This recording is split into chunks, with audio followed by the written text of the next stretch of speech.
తిరుమలలో కళ్యాణ కట్ట గురించి అందరికీ తెలిసే ఉంటుంది. ఈ కళ్యాణ కట్టలోనే మనం తలనీలాలు సమర్పిస్తాం.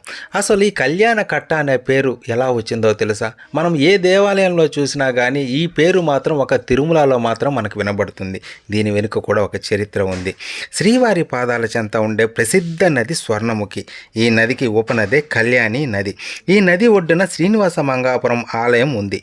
పూర్వం తిరుమలకు సామూహికంగా భక్తులు వచ్చేవాళ్ళు. ఇలాంటి పరిస్థితుల్లో కళ్యాణి నది తీరంలో కళ్యాణ కట్టలు వెలిశాయి. యాత్రికులు తమ తలనీలాలను ఈ కళ్యాణ కట్టలోనే సమర్పించి కళ్యాణి నదిలో స్నానం చేసి కళ్యాణ వెంకటేశ్వరుని దర్శించుకునేవారు.